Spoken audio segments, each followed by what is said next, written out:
Okay, it's 3 o'clock. Good afternoon and welcome Friday Live. I'm just checking to see that my audio is fine, and I think it is. So we is down. All right. What have your week been, or how has your week been? How are you? How is your family? How are your teenagers? Welcome to Friday Live. Thank you for joining me. If you are here already, let me know. Type in the comment section. Tell me that you are here. And if you're catching a replay, I would also like to hear from you.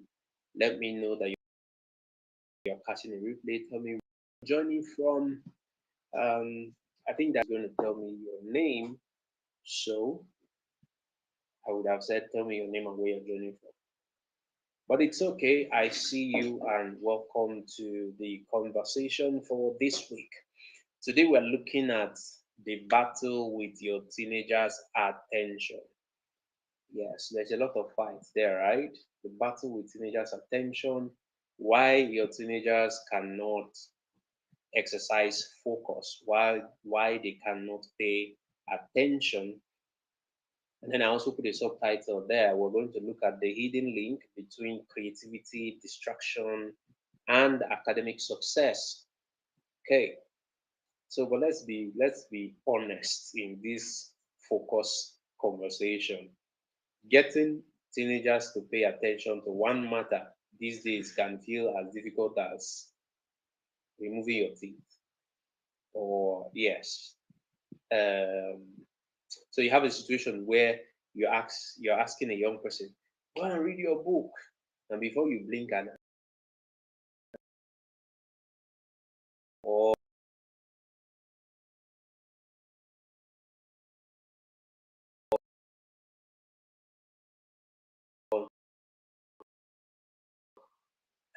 it's time for you to do homework, entirely different from what you will have them focusing on.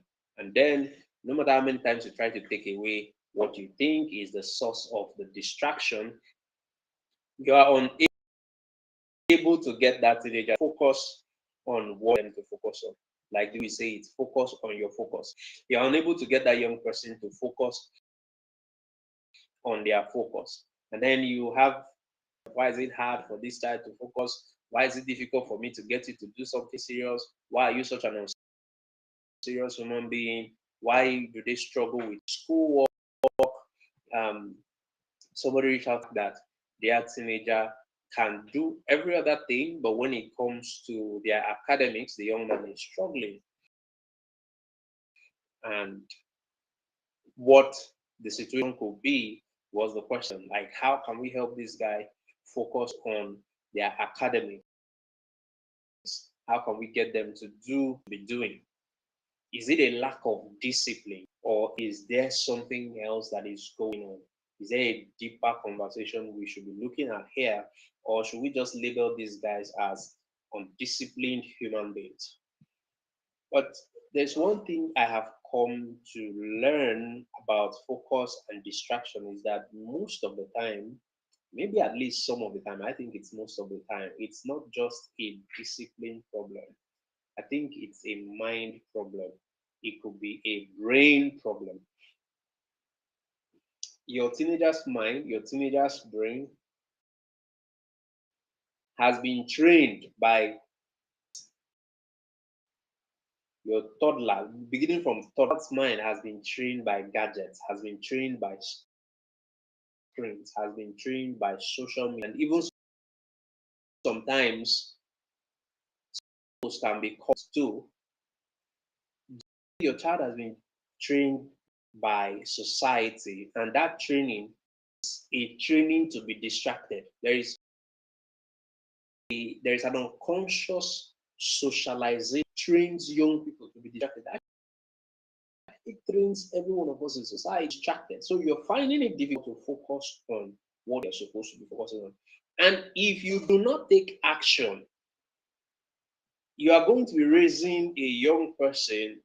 We as a collective are going to be raising an entire generation that struggle to think. We already have a thinking, an apathy towards thinking. We have a thinking deficit in the society that we have built today because of all of the instant things that we want. We want everything to come on a platter. So we are unable to build an effective socialization within our communities, within our families that encourage critical thinking, that encourage creativity and problem solving.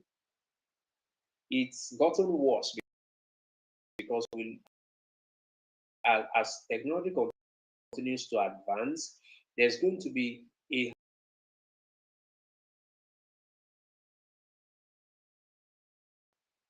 thing of problems without really applying yourself. However, those who are going to lead in the future, young people who are going to become leaders in the future, have to develop within themselves the ability to, because even in the so-called artificial intelligence driven economy, those who will retain relevance in that system are those who are able to use those technological advancements at the highest possible levels. And for you to play at those highest possible levels, you're going to require more than just being able to ask ChatGPT to do something for you. But today, I want to focus on helping us to reclaim teenagers' focus. I want to show you why it is that their brains are wired for distraction. Like I said, how that we have been trained to be distracted.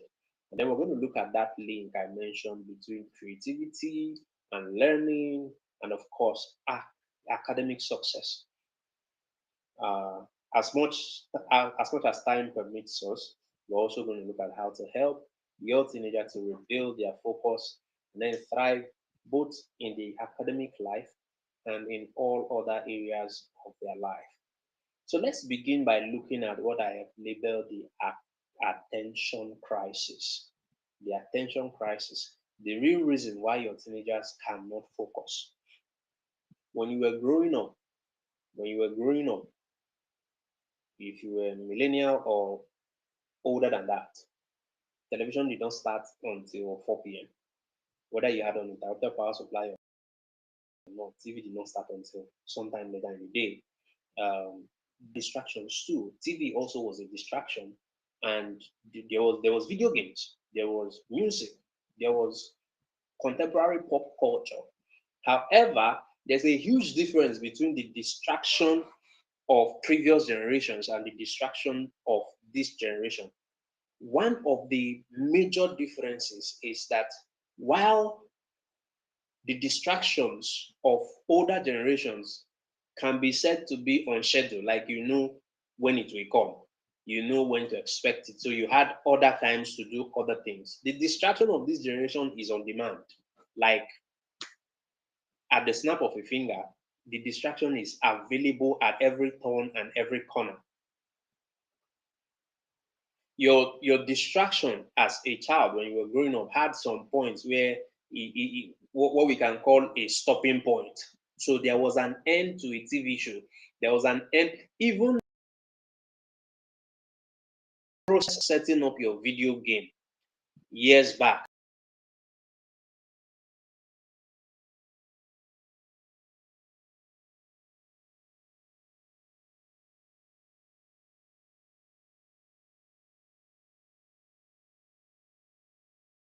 Easier set up video game. Just like I was having a conversation earlier in the week about how young people find it easy to access phone. Don't worry.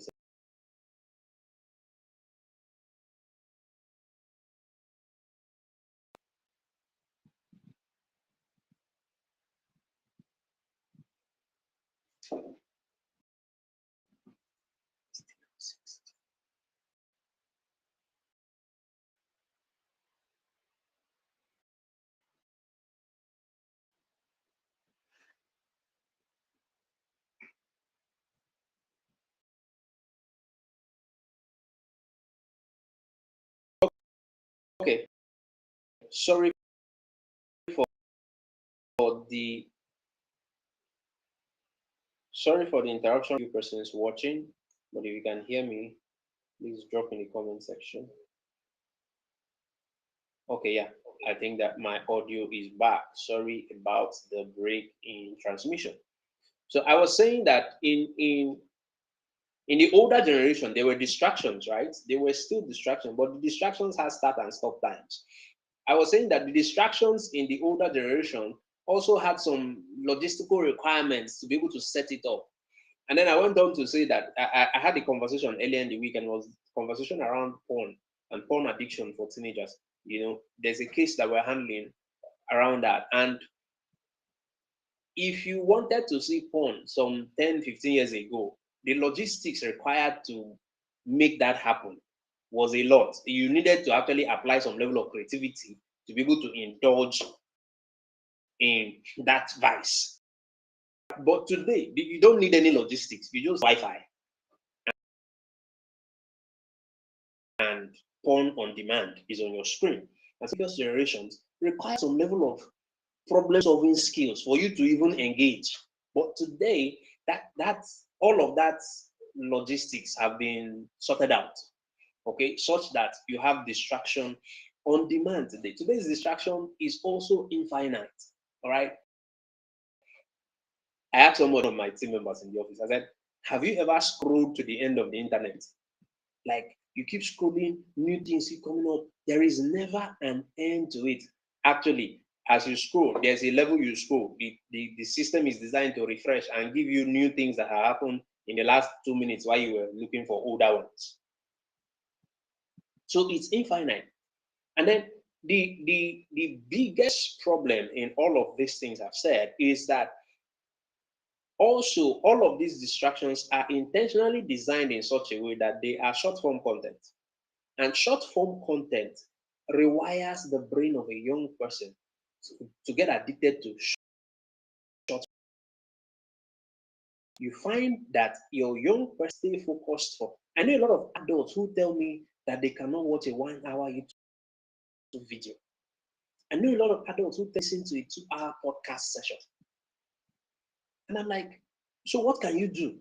The same set of adults tell you that they cannot read a 100-page book. So what can you do? You cannot sit down to focus on a learning activity for as long as possible. And you wonder why your teenager is struggling with their academics. It's a simple deduction to make. This is exactly what has happened to your child's brain. That's what I said. The attention crisis is a brain problem, is a mind problem, is a socialization problem, it's a training problem. We have trained we are constantly them to be very distracted. So you train distraction and then you expect focus. It does not work in any universe. Okay, so part of that training is that the brain gets dopamine, instant excitement, instant gratification from all of these social media things. Delayed gratification. No, the systems, the socialization, the culture, and the training around that young person is a training that encourages instant gratification. Teaching delayed gratification in that kind is going to be counterproductive. And so over time, the brain is adapting to, always needing something fresh, something new, what's something else that is trending. And then I cannot tolerate boredom. Excuse me. I cannot tolerate boredom. I was discussing with a group of people again this week on this subject about how I think the shortest attention span is said to be that of the goldfish, maybe 7 or 8 seconds thereabout. Human beings are speedily going to compete with that of attention spans. You cannot hold a young person's attention who is supposed to be in school, reading for an exam, preparing for a career, that cannot hold their particular thing for 15 minutes. That is a crisis. That is a crisis. So attention span is constantly shrinking and shrinking and shrinking. And this is why your child cannot focus. This is why your child cannot focus on the so-called boring history class or a boring chemistry class. But the truth is,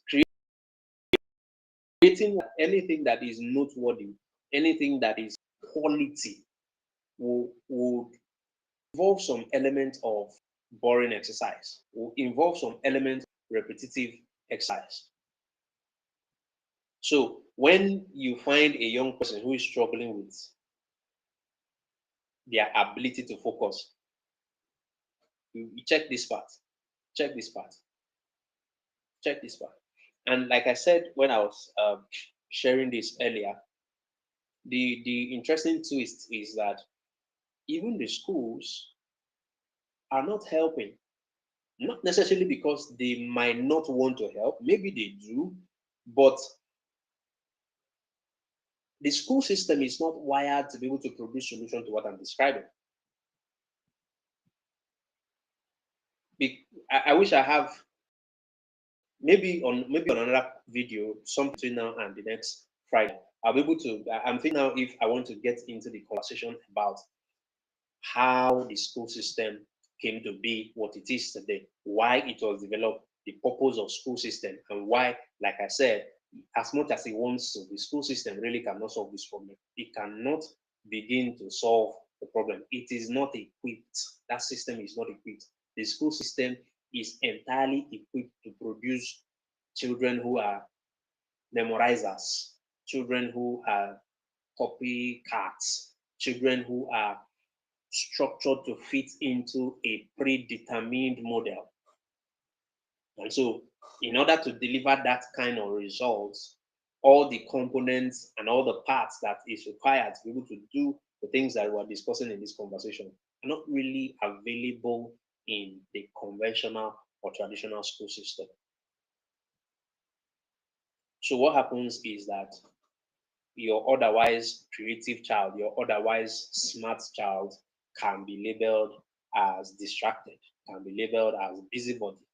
Your hands-on learner can be labeled as lazy. All right. I'm talking about the different learning styles that apply to young people. There are a whole lot of them, but the most basic ones, you have the visual, you have the auditory, and then you have the the hands-on guy, the kinesthetic guy. All right. But that kinesthetic guy who's struggling to pay attention to whatever is being said is going to be called a lazy student because he's not following with. And then the school system is designed to attend primarily to only one type of learners. Designed except when they start advancing at higher level, then they start having access to laboratories and practical activities, then a few other learning styles can begin to blossom. But at the foundational level, the school system does not really cater to all of the learning styles of things. I think that my mentor, Kujwendi Olobe, is doing a program on understanding your child's learning style. And you might want to, you should, Scratch might want to, you should get into that conversation to be able to understand how to help your child maximize what is available at school. Because, like I said, traditionally, the school is not designed to be able to solve those problems. Your visual learner can be told to pay attention from now to tomorrow. Paying attention is not going to solve their problem. But they are not lazy, they are not dumb, they just have not been taught in a way that they can learn. And so when you are saying that your child is unable to focus, you also need to pay attention to, because the same child who you are saying is unable to focus, you are surprised that when they start doing another kind of activity, and these are not screens now, when they start doing another kind of learning activity, they can stay on it uninterrupted, undistracted for hours. If you have that kind of situation, then you know the problem is not focus. The problem is the object of the focus. So there is need for understanding learning styles and how to creatively merge that into helping your child improve their concentration skills and improve their focus on their learning activity. I can break this down a little further. Like nobody who is just a one type of learner. So after you even go through the types of learning styles, then there begins to occur the different hybrids. Okay, the same way you have personality types, you have the 4 basics, and then you have a lot of hybrids. Some say 8, some say 16, and more. All right, so you are going to have all of those hybrids. And so each of those hybrids have their own unique way of processing information and processing any learning materials that they engage with. The problem is that most of our schools only cater to one type. They only cater to one type. Everybody has to sit still and listen. That's the type of learning that the traditional learning institutions are designed to do. Like I mentioned, if you have a visual learner, they need to see pictures, they need diagrams. Sometimes they even need videos. Okay, visual learners need videos, but how many of our schools are built to use videos to teach? If you're talking about an auditory person, they need to be told stories, they need discussion sessions, they need podcasts, they need all of those things. A parent once told me how that to help her child, she was able to take the notes and dictate back to the child, and they recorded their dictation sessions, and was able to, wow, the sacrifices that parents have to make for kids, right? Okay, then the kinesthetic guy will need a lot of hands-on things to do. So as you go through your own problem lies, or where your child's problem lies, where their difficulties lie, and how you can begin to help them. A creative child who might learn better through drawing and acting or building something, and then you tell that child, stop, stop. Have you seen those kids who sit in class and no matter what you're teaching them, they're drawing? If you're teaching them history, they're drawing. If you're teaching them maths, they're drawing. If you're teaching them English, they're drawing. Or that child, somebody now say, why are you need to sit quietly, you need to sit quietly in class, and all of those kind of things. Because that's the way the traditional learning institution is built. That's the way the traditional learning institution is built. And so that is why your child needs more than just school to be able to succeed in life. They need more than just traditional four-wall, schools to be able to succeed in life. That's why you need a contribution from all the different aspects of developing the human being that God has called us to raise. Okay, so that's why you need to have. Then we make the other mistake. Let me digress a little further in this whole learning style thing. We make the other mistake of hiring a lesson teacher, and the lesson teacher comes to your house and repeats exactly the same thing that was going on in school. You're just repeating the problem, you're not solving it. The missing link is that if your child's uniqueness in their learning abilities, your child's creativity is not distraction. So that's why I said it's not just a distraction problem. It's not just, it's a brain issue, it's a mind issue, it's a personality issue.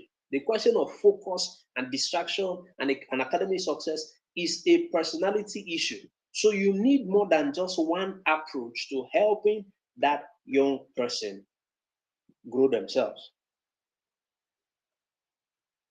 And so that problem will probably be a bridge to helping that child learn better. When you allow the use of creativity in your child's learning engagement, they can become more engaged, because if a young person is enjoying what they are learning, I picked up a book and I was reading this week. Today is Friday, and so I'm almost done with the book. And somebody is wondering, do you read one book in a week? I said yes.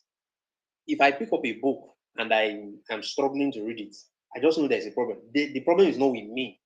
I can read a book and finish reading a book in 1 week. But if I'm struggling with a particular book, I try to find exactly what the problem is. And I'm not going to go into some of the other problems. if you always blame the child for some things that are not their fault, then you are not never the results. So, but when that child is more engaged, because they are enjoying the process, they will be engaged with it. Your child can be more focused because they can relate to the content of what you are trying to teach them, what they are trying to learn. Then they will focus on it. Your child can be more curious if they feel that they have control over their learning process. But sometimes adults will just be adults. That's the simple way of me telling you that they are not doing it correctly. They're not doing it correctly. So when we talk about building creativity in a child, when we talk about helping young people to build problem-solving skills and creativity skills, when I say go and join the creativity challenge that we have designed for teenagers, it's not only about music, it's not only about art, it's not just about drawing and painting and all of those things. It is about it could be about all of the subjects that that child is studying, but their ability to explore other ways of learning, other ways of improving themselves on whatever areas where they might be experiencing a struggle, or ways of advancing themselves in those areas where they are already excelling. So, improving creativity skills is not just to make your child to go and learn one funny thing because we want them to learn something funny. It's about the fact that the more they can build their creative abilities, the more they are equipped to find creative solutions to those areas where they are struggling. So, if they have a maths problem and they learn to use games and puzzles, they will be able to find other ways of thinking about their maths problems rather than just memorizing almighty formula minus b plus c and all of those kind of things. If they have a problem in a history class, a creativity skill that they learn is going to convert history classes into things like music, into things like acting out events, role plays, and stuff like that. If they have a problem in a science class, they're going to learn how to use hands-on activities to be able to think about the problems differently. What I'm saying is that we need to equip our young people to go beyond this whole idea of just go to school, pass exam, and the child is struggling to pass the exams, and we're thinking about it only in one direction. And like I said, since most of our schools are not designed to do this, you, the parents, must come in, you must step in, you must try to find alternative ways to help that child. And the key is not to force your child to go and do one, or to force your child to be a certain kind of way. The key is to begin with paying attention to the real issues. Like I said, the issues sometimes, there are some times where we have distraction issues. I hope we have the time when I get into it. There are some cases where we have distraction issues, but sometimes it's not a distraction problem. It's not a distraction. Social component,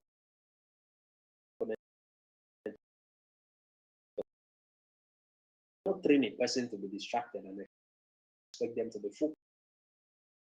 And then I talked about understanding your child's idea as a way to helping them maximize their focus. Let me try and move on to something else. The connection between creativity and distraction.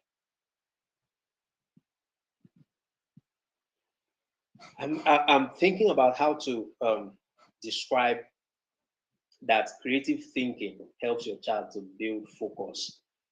Here's something that might sound somehow to you. The opposite of distraction sometimes is not focus. The opposite of distraction sometimes can be creativity. And I'll try to explain that. When your child is constantly consuming content, their brain is in passive mode. When your child is constantly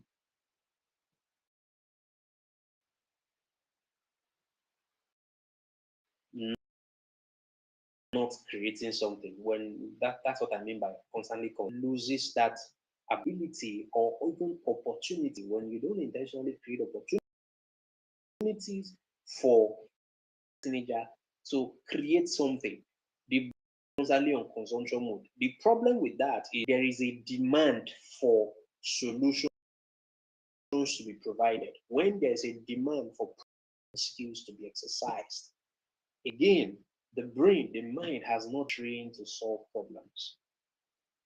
And so it cannot all of a sudden learn to focus on solving a problem. It will by default find a way to escape solving that problem. And there you have distraction. See, he's distracted. No, he's not distracted. Because he's not equipped to solve the problem before he or her, he must naturally find a way to escape it. And that escape is we'll find something else that we are used to doing. We'll find something else that we have been wired to do. And if you want to intervene in a situation like that, we want to begin to help teenagers build focus. We want to begin from helping them learn how to be creative, helping them learn how to create new things. Because it takes a lot of focus to build a Lego, for instance. It takes a lot of focus to solve a puzzle, no matter how tiny the puzzle is, even if it is all those smallest puzzles that you can solve on the palm of your hand. All right. Before you go to the bigger ones, 100 pieces, 500 pieces, 1,000 pieces puzzles. All right. It takes a lot of focus. It takes a lot of hand-eye coordination to be able to do all of those things. A simple thing to write. It will amaze you that young people. I saw it. I'm trying to remember the title of the documentary, but it was about the loss of the art of writing. So we are no longer even writing. The simple exercise of writing builds a lot of skill around the person who is doing that exercise. Because for you to write, you need your mind, you need your eyes, then you need your hand.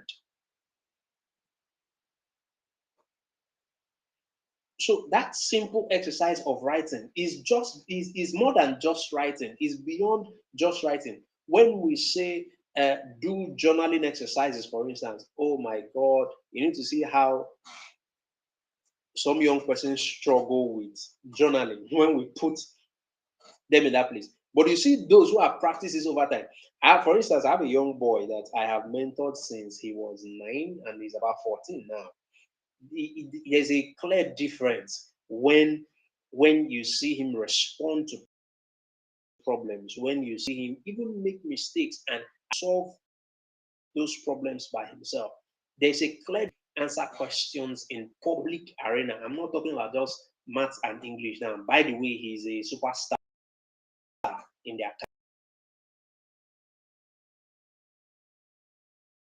career. But when it comes to interactions with adults, he's the confident person because being trained aspect. Back to training conversation. Don't train a person to be distracted all life. And all of a sudden, I made a statement last week where I said you cannot raise your toddler like Tupac, and then all of a sudden you want them to be Theophilus. It does not work. So if you are going to unwind and rewire the brain of that child, you have to come with patience. You have to be willing to allow that young person go through a process. And that's why we say get into a coaching program, get into one of the courses that we deliver in any of the academies. There is a 30-day creativity challenge for teenagers.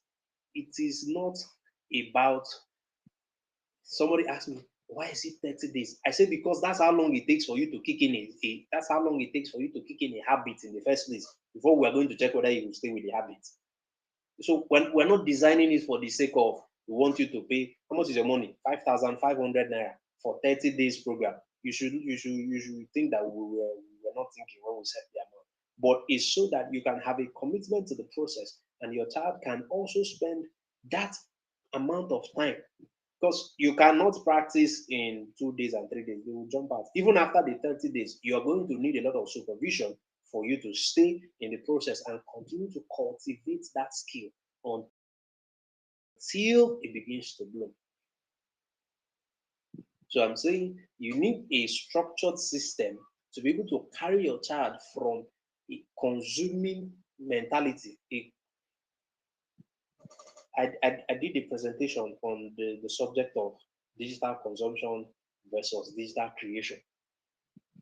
So you need a process that can take your child from that position where they are just digital consumers whatever kind of things that they're consuming, to become creators and problem solvers. So, how do you begin to rewire your teenager's brain? How do you begin to rewire that brain for focus? How do you begin to rewire that brain for academic success? Reduce passive consumption. Reduce passive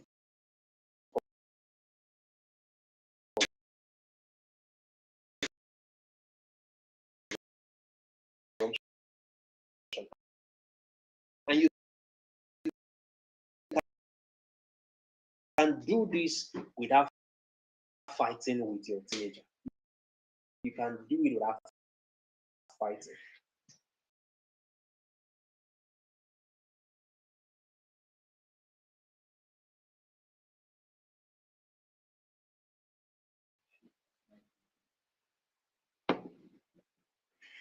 Okay, I think that we are back. Sorry for that glitch there with the back. So I was saying some of the things you can do practically is to set screen-free zones. I talk about this a lot. Parts of your house where phones cannot be used, parts of your house where games cannot be played, and times of the day in your house where televisions cannot come on.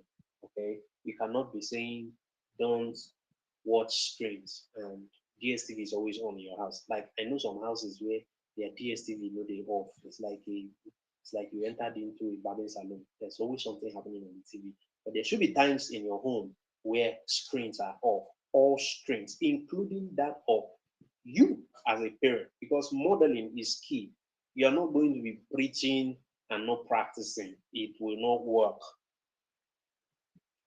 The other thing that you do is try to delay the first dopamine hit of the day for your child. What do I mean by first dopamine hit? When you wake up in the morning, what are the first activities that your teenagers do? Don't wake up in the morning. What's the first thing that you do? Is it social media? That is your first dopamine hit. And I'm saying try to delay the first dopamine hit of your child. Because as you delay that, you encourage them to do other kinds of activities to find excitement and joy. That is part of the training against distraction. That's part of the training in favor of focus. If the first thing you, in fact, if your child sleeps with their device on their bedside, there's a problem. A parent was talking to me about alarm system and they set alarms with their phone and things like that. I said, if you want to help your child, go and buy that old alarm. That one that is 12, 1, 2, 3, 4, 5, 6, 7, that they wrote inside, analog, that used to shout in the morning, go and buy it. If alarm is a problem, if your child sleeps beside their phone, then naturally, the first thing they're going to do when they wake up in the morning is to check the phone. So you want to create a system that helps your child to delay their first dopamine hit of the day. Then you can also try teaching them to work for screen time. Okay, so there has to be a minimum threshold of activities that somebody would have accomplished maybe in the day or in the week recommended before they have access to a screen. Those activities will also include all the other creativity and problem solving skills building activities. Encourage them to engage in physical activity and also engage in creation. Let them write something. Let them let them sing something. Let them paint something. Let them code something. Let them do study. Was it on Friday Live last week or somewhere else? I was talking about the role of your morning devotion in building some of these things that I'm talking about. Because if you cannot do morning devotion, there are so many other things you cannot do. Unfortunately, right? You can argue with your keypad, but you can train your child for deep focus. For deep focus, start with a 10-minute deep focus session. You know, every day, do a deep focus session. I try to do deep focus sessions with my teenagers once every week, where you come in and you're quiet for a considerable amount of time, but start with 5. It will shock you how many persons cannot stay still and practice deep focus activity for 5 minutes. In 5 minutes, depending on the length of the text, you can read a chapter of a book in 10 minutes. Depending on the length of it of what you're reading, you can listen to a podcast. 10 minutes. There are so many things you can achieve with just gathering your thoughts and gathering your mind for a specific period of time in the day. Do journaling. Do journaling. I cannot say this. I cannot overemphasize it. Do journaling. Practice reflection. Writing focuses your brain a lot. Writing is learning something twice. So I tell my teenagers,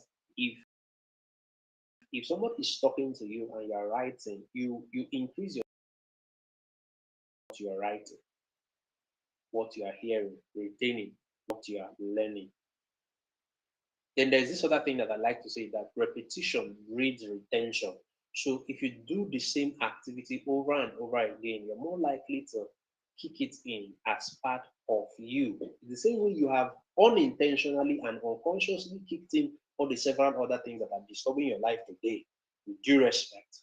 Okay, we can tell and teach our young persons to intentionally build focus. Okay, there are more technical things like using sounds,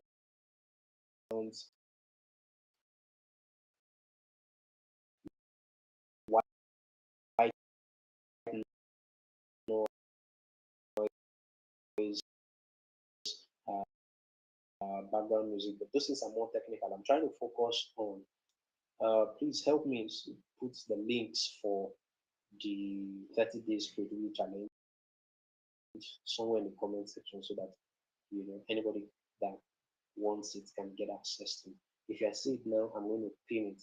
But as a way of closing this conversation, my question to you is: raise a distracted teenager. Are you going to continue to train your child for distraction, or are you going to raise a person who can practice deep thinking? Are you going to raise a deep thinker?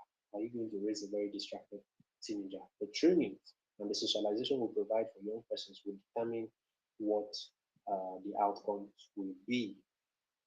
So that's my challenge to you.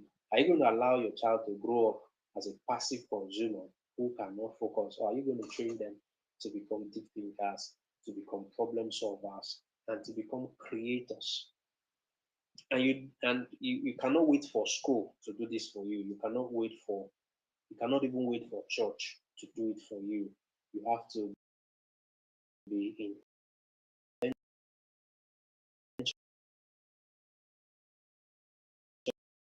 intentional about starting all of what we have talked about in your home,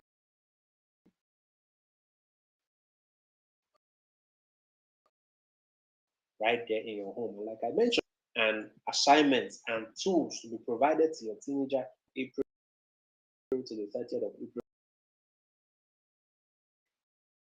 It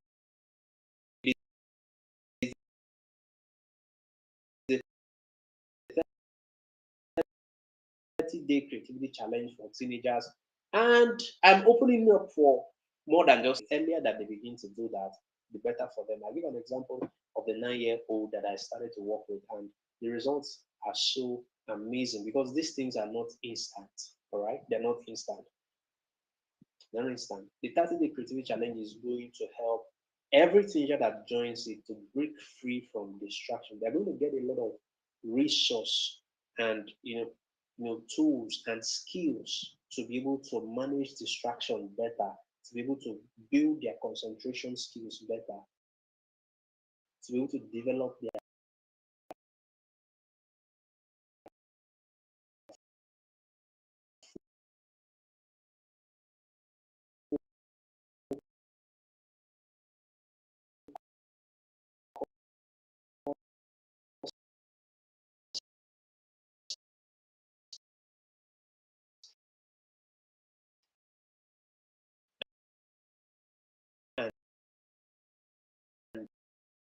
their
Don't worry.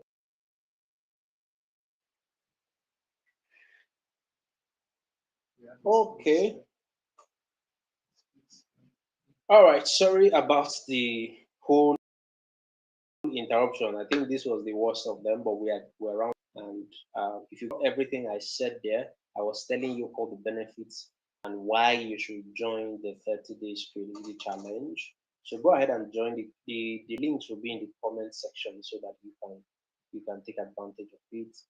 Um, I was saying that they are going to receive training and empowerment, equipment, the resources they need to manage to overcome distraction and improve concentration, all right, to develop focus and discipline. And then they're going to be able to tap into their creative energies for academics and life success. So while the conversation today has focused on academics, the 30 days creativity challenge is beyond just academics.